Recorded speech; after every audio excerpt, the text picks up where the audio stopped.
Halo, selamat pagi dan selamat berjumpa kembali di channel ini di Mind Trading Institute bersama saya, Leo Budi.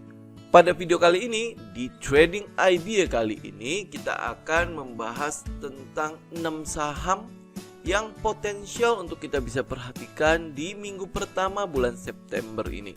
Tapi sebelum kita masuk ke dalam saham-saham yang akan kita perhatikan pada minggu pertama bulan September ini, kita lihat dulu market update-nya kita. Nah, sepanjang bulan Agustus, teman-teman bisa lihat di indeks harga saham gabungan bahwa indeks dibawa naik dulu.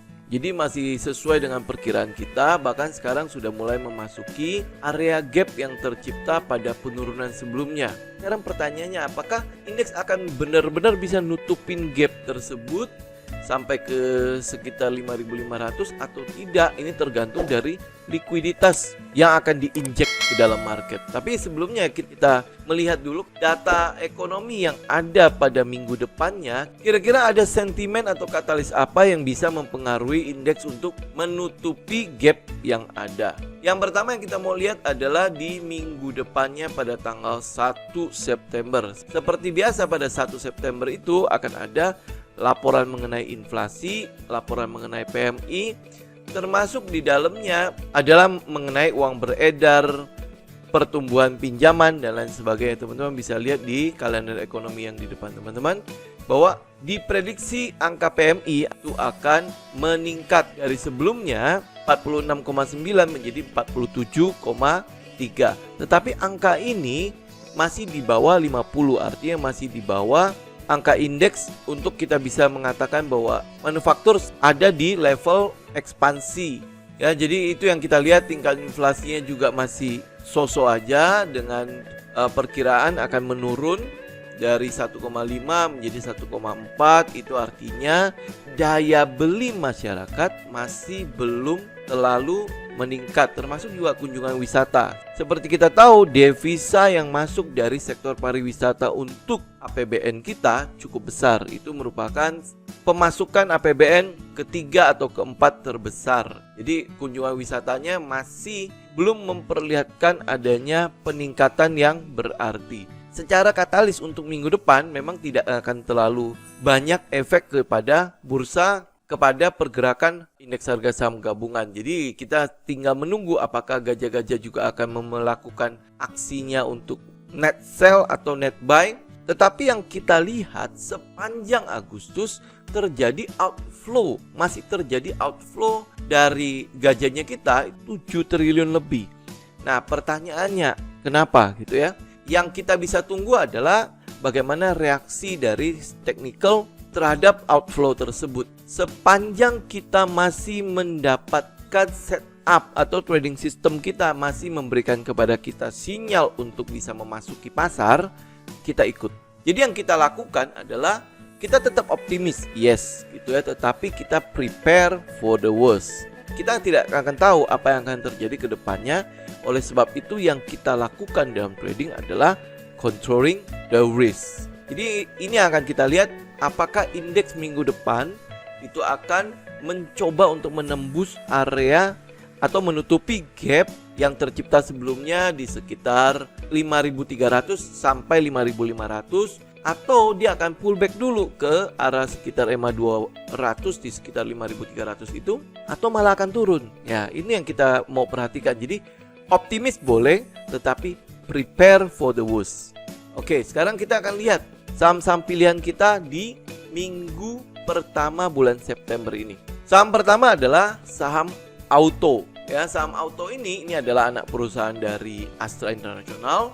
Kita melihat secara teknikal bahwa ada peluang dari saham ini setelah kenaikannya dia sudah konsolidasi dalam waktu yang cukup lama dari bulan Juni sampai hari ini. Ada peluang untuk kita bisa melihat pada saham auto. Trading plan untuk saham ini adalah teman-teman untuk yang konservatif bisa buy on breakout di 955, atau kalau teman-teman mau lebih aman lagi adalah tunggu dia breakout EMA 200 di sekitar 1000. Dengan area stop loss kita ada di sekitar 885. Ini untuk auto, teman-teman bisa perhatikan. Oke, nah saham kedua adalah saham BES, Bekasi Fajar Industrial Estate. Ya, untuk saham ini teman-teman dia sudah breakout di beberapa hari yang lalu. Jadi di hari Kamis tepatnya di minggu yang lalu dia sudah breakout dari konsolidasinya dan saat ini tertahan di EMA 200. Jadi yang kita lihat adalah peluang untuk mengkoleksi base pada saat dia pullback. Nah, area terbaik untuk bisa mengkoleksi base ada di sekitar 136 sampai 144. Itu adalah area buy-nya kita. Jadi kalau base pullback dengan volume yang kecil ke arah area tersebut di 136 sampai 144, teman-teman bisa melakukan cicilan di sana. Dengan area stop loss kita adalah di 126 atau di sekitar EMA 20. Jadi kalau dia pullback sampai ke situ, apalagi tembus sampai ke bawah EMA 20, maka teman-teman harus keluar. Jadi area buy kita ada di 136 sampai 144. Kalau dia pullback dengan volume yang kecil, target kita ada di 180. Itu untuk base. Saham selanjutnya, saham yang ketiga adalah saham Garuda Indonesia. Nah, saham ini kita tahu bahwa sentimen untuk saham ini adalah mulai dibukanya penerbangan-penerbangan yang ada. Secara teknikal, trading plan untuk Garuda Indonesia adalah teman-teman bisa perhatikan area buy-nya di sekitar EMA 20 di sekitar 250 sampai 268 270. Kalau teman-teman konservatif, tunggu dia breakout di 270. Target pertama kita ada di 300 atau di sekitar EMA 200. Jadi kalau teman-teman hanya ingin swing saja, kalau dia breakout berarti teman-teman bisa taking profit di sekitar 300 sampai 304. Tapi buat teman-teman yang ingin ikut dalam pergerakannya, berarti teman-teman jangan lupa setting trailing stop dengan target kita di sekitar 384.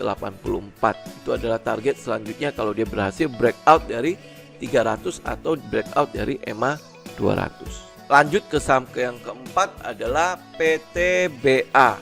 Seperti yang teman-teman tahu, PTBA setelah melakukan pembagian dividen dibawa turun ya. Dan dia sedang ada di area konsolidasi di sekitar 2000 sampai 2180.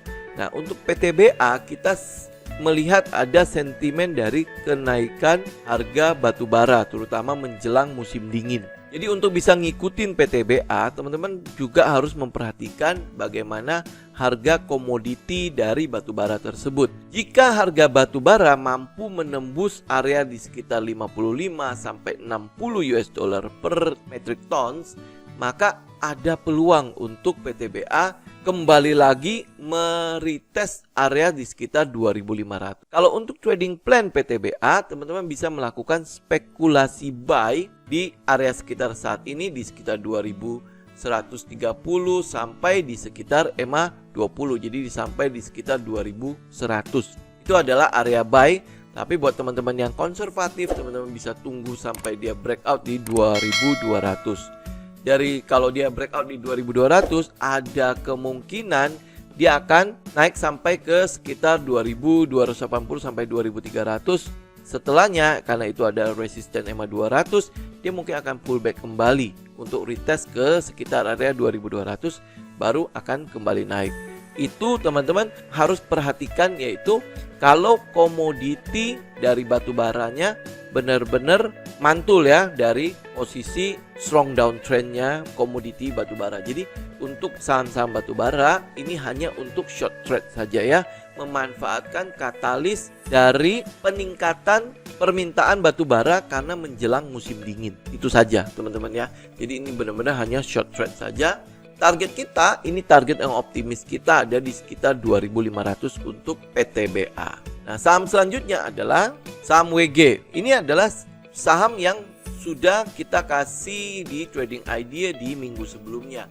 Saya hanya ingin mengupdate saja karena dia belum bergerak dan dia masih ada di area buy-nya kita.